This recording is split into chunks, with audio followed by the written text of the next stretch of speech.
ब्रह्मा के पुत्र प्रजापति दक्ष की पुत्री सती से भगवान शिव का विवाह हुआ। कुछ समय बाद दक्ष को पूरे ब्रह्मांड का अधिपति बना दिया गया।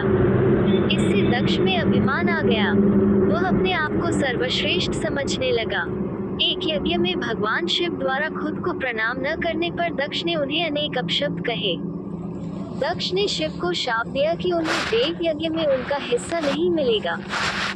ये सुनकर नंदी ने भी दक्ष को शाप दिया कि जिस मुंह से वह शिव निंदा कर रहा है वह बकरे का हो जाएगा। कुछ समय बाद दक्ष ने एक भव्य यज्ञ का आयोजन किया। उसमें सभी देवी देवताओं को बुलाया गया, पर अभिमानी दक्ष ने शिव को उस यज्ञ से बहिष्कृत कर दिया। किसी तरह सती को ये पता चला तो उन्होंने शिव से उस यज्ञ में जाने की अनुमति मांगी। पहले तो शिव ने उन्हें समझाया, पर जब वे नहीं मानी तो उन्होंने सती को वहां जाने की अनुमति दे दी। सती अपने पिता के घर पहुंची तो दक्ष ने उनसे आंखें फेर ली। सती यज्ञ में शिव का भाग न देखकर रुष्ट हो गई और सभी को बुरा भला कहने लगी। ये सुनकर दक्ष ने भी शिव निंदा प्रारंभ कर दी। ये सुनकर सती को बड़ा दुख हुआ और उन्होंने योगाग्नि से अपने शरीर को भस्म कर दिया। ये देखकर शिव के गणों ने दक्ष यज्ञ पर हमला कर दिया, पर देवताओं ने उन्हें वहां से भगा दिया। वे शिव के पास गए और सारी घटना सुना दी। ये सुनकर शिव को बड़ा क्रोध आया। उन्होंने अपनी एक जटा को उखाड़कर जमीन पर मारा, जिससे वीरभद्र और महाकाली प्रकट हुए। शिव ने उन दोनों को दक्ष का यज्ञ विध्वंस करने की आज्ञा दी।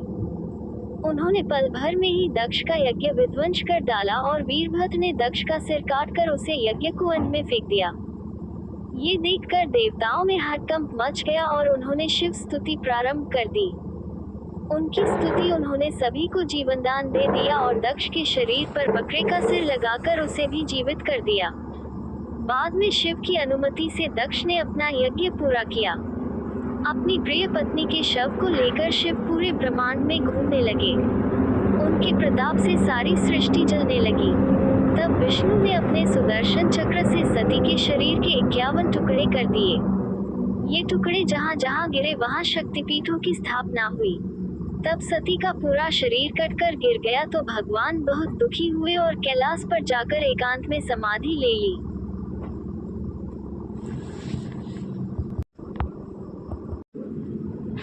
जब सती के खुद को योगाग्नि में भस्म कर लेने का समाचार शिवजी के पास पहुंचा, तब शिवजी ने वीरभद्र को भेजा।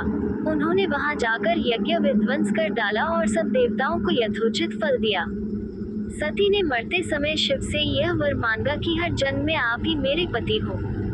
इसी कारण उन्होंने हिमाचल के घर जाकर पार्वती का जन्म लिया। जब से पार्वती हिमाचल के घर में जन्म, तब से उनके घर में सुख और संपत्तियां छा गई। पार्वती जी के आने से पर्वत शोभायमान हो गया। जब नारद जी ने ये सब समाचार सुने तो वे हिमाचल पहुँचे।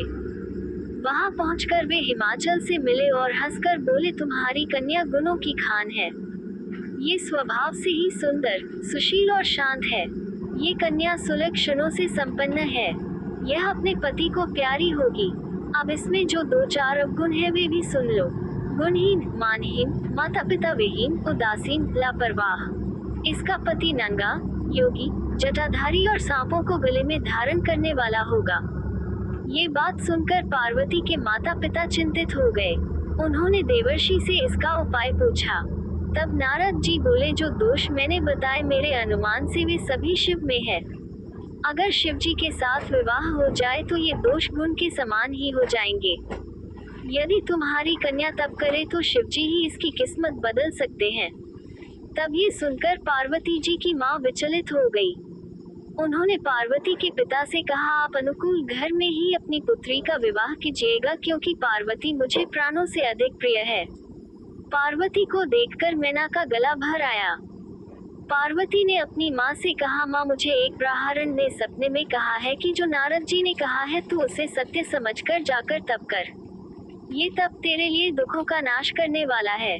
उसके बाद माता पिता को बड़ी खुशी से समझाकर पार्वती तप करने गई। पार्वती जी ने शिव को पति रूप में पाने के लिए तपस्या आरंभ की, लेकिन शिव को सांसारिक बंधनों में कदापि रुचि नहीं थी। इसलिए पार्वती जी ने अत्यंत कठोर तपस्या की ताकि शिव प्रसन्न होकर उनसे विवाह कर ले। जब सप्तर्षि सती की परीक्षा लेने गए, सप्तर्षि ने पार्वती से जाकर पूछा, तुम किसके लिए इतना कठिन तप कर रही हो? तब पार्वती ने सकुचाते हुए कहा, आप लोग मेरी मूर्खता को सुनकर हंसेंगे। मैं शिव को अपना पति बनाना चाहती हूँ। पार्वती की बात सुनकर सभी ऋषि हंसने लगे और बोले कि तुमने उस नारद का उपदेश सुनकर शिव को अपना पति माना है, जो सब कुछ चौपट कर देता है। उनकी बातों पर विश्वास करके तुम ऐसा पति चाहती हो जो स्वभाव से ही उदासीन, गुणहीन, निर्लज, बुरे वेश वाला, बिना घर बार वाला, नंगा और शरीर पर नागों को धारण करने वाला है। ऐसे वर के मिलने से कहो तुम्हें क्या सुख मिलेगा। अब हमारा कहा मानो, हमने तुम्हारे लिए बहुत अच्छा वर चुना है। हमने तुम्हारे लिए जो वर चुना है वह लक्ष्मी का स्वामी और वैकुंठपुरी का रहने वाला है। तब पार्वती उनकी बात सुनकर बोली, कहा है कि मेरा हाथ भी पर्वत के ही समान मजबूत है। मैं अपना ये जन्म शिव के लिए हार चुकी हूँ। मेरी तो करोड़ जन्मों तक यही जिद रहेगी। पार्वती की यह बात सुनकर सभी ऋषि बोले, आप माया हैं और शिव भगवान है। आप दोनों समस्त जगत के माता पिता है। ये कहकर सप्तर्षि पार्वती को प्रणाम करके वहां से चले गए। पार्वती जी की दृढ़ निष्ठा ने जीत लिया शिव जी का मन। वर्षों तपस्या करने के बाद एक दिन पार्वती जी के पास एक ब्रह्मचारी आया। वह ब्रह्मचारी तपस्विनी पार्वती का आग्रह स्वीकार करने से पूर्व बोल उठा, तुम्हारी जैसी सुकुमारी क्या तपस्या के योग्य है? मैंने दीर्घ काल तक तप किया है। चाहो तो मेरा आधा या पूरा तप ले लो, किंतु तुम इतनी कठिन तपस्या मत करो। तुम चाहो तो त्रिभुवन के स्वामी भगवान विष्णु भी।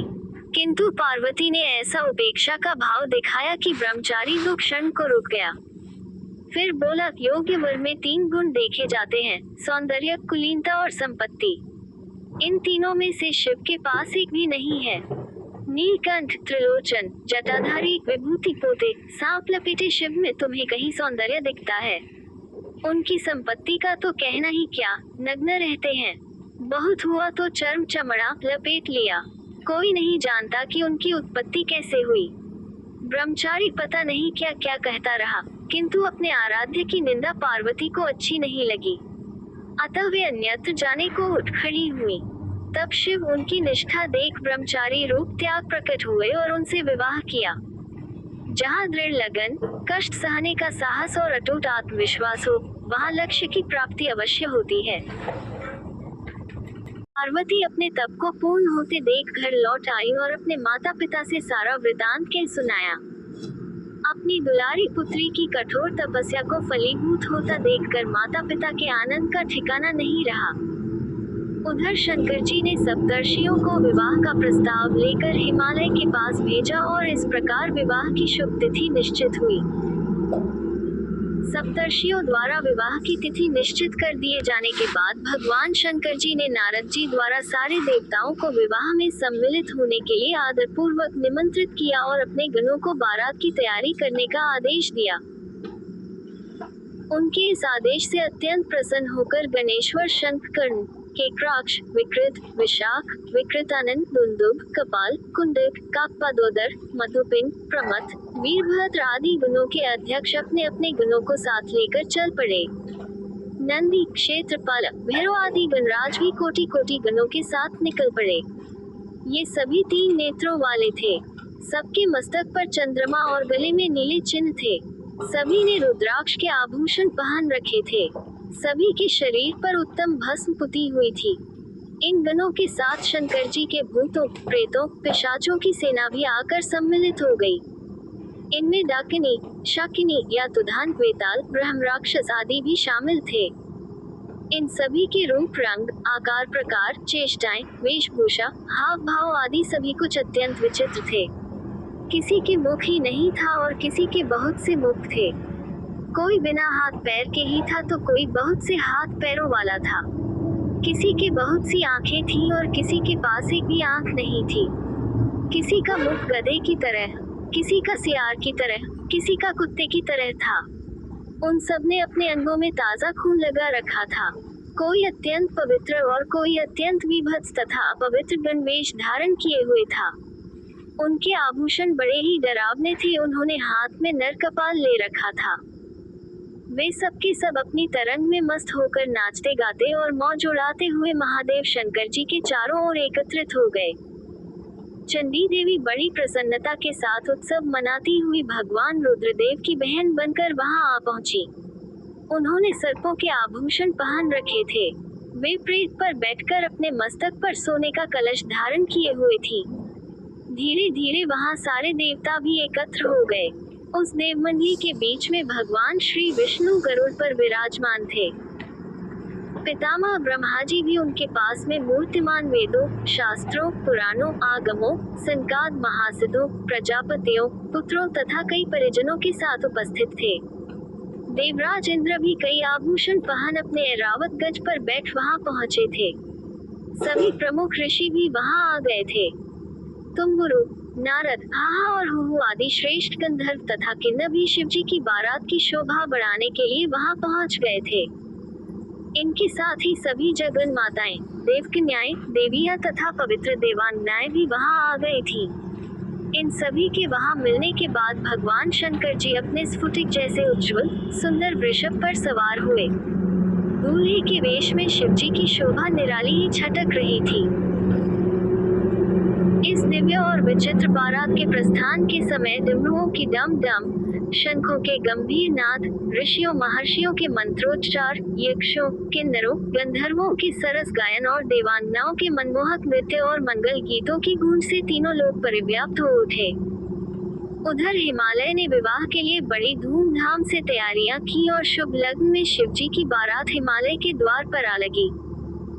पहले तो शिवजी का विकट रूप तथा उनकी भूत प्रेतों की सेना को देखकर मीना बहुत डर गई और उन्हें अपनी कन्या का पाणी ग्रहण कराने में आनाकानी करने लगी। पीछे से जब उन्होंने शंकर जी का करोड़ों कामदेवों को लजाने वाला 16 वर्ष की अवस्था का परम लावण्यमय रूप देखा तो वे देह गेह की सुधि भूल गई और शंकर पर अपनी कन्या के साथ ही साथ अपनी आत्मा को भी न्यौछावर कर दिया। हर गौरी का विवाह आनंद पूर्वक संपन्न हुआ। हिमाचल ने कन्यादान दिया। विष्णु भगवान तथा अन्यान्य देव और देव रमणियों ने नाना प्रकार के उपहार भेंट किए। ब्रह्मा जी ने वेदोक्त रीति से विवाह करवाया। सब लोग अमित उत्साह से भरे अपने अपने स्थानों को लौट गए।